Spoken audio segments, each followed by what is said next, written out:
तर आज आपण निघालो आहेत कोरीगडला. तर आम्ही सकाळी सकाळी मस्तपैकी कल्याणवरून आपली 111029 CSMT कोल्हापूर कोयना एक्सप्रेस पकडली आणि त्या ट्रेनला कर्जतला 2 बँकर्स म्हणजेच 2 इंजिन अटॅच केले. त्याच्यापाठचं रिझन असं असतं की त्या ट्रेनने घाट सेक्शन व्यवस्थित चढावं. तर आपण घाट चढायला सुरुवात केली आणि आजूबाजूचं वातावरण बघा किती सुंदर आहे. आणि फायनली आम्ही लोणावळ्याला पोहोचलो. मॉर्निंगचा आम्ही मस्तपैकी ब्रेकफास्ट केला. तिकडनं आम्ही एक एसटी पकडली आणि जंगलातून बघा बाहेर किती पाऊस चालू आहे आणि आम्ही चाललो आहे. आम्ही लायन पॉईंट बघितला, टायगर पॉईंट बघितला आतमधून आणि एसटीने आमच्या डेस्टिनेशनवर आम्हाला पोहोचवलं.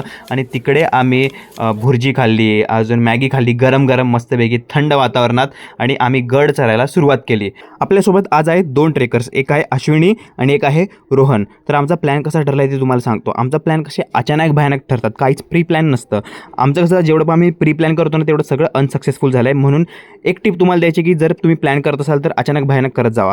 काल रात्री आमचा प्लॅन ठरला आणि आज आमचं जायचं ठरलं आणि सकाळी सकाळी ऑफिसमधून अश्विनी आले आणि मी डायरेक्ट कोयना एक्सप्रेस पकडून निघालो. असे आमचे प्लॅन असतात. तर फायनली हे बघा मी दरवाजाच्या इथे आलो आहे आणि आजूबाजूचं वातावरण बघा वरून किती सुंदर दिसतं आहे. आणि तिकडे वरती गेलं एक सुंदर असं शंकराचं मंदिर आहे आणि आजूबाजूला एक लेक आहे आणि बाजूचं वातावरण बघा किती सुंदर आहे. आणि हा जो फोर्ट आहे तो 1500मध्ये बांधला गेलेला.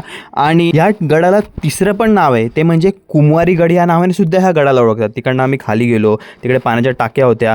तिकडनं आम्ही बाहेर आल्यावर बुरुजाच्या टुवर्ड्स जाताना बाजूचा व्ह्यू बघा किती सुंदर आहे. आणि अचानक तिकडे धुका आली आणि खाली काही दिसतच नव्हतं आणि तिकडे अचानक पाऊस चालू आला. आणि जो पण पाऊस होता तो उलटा पाऊस होता, कारण वाराच्या दिशेने तो आमच्या टुवर्ड्स येत होता.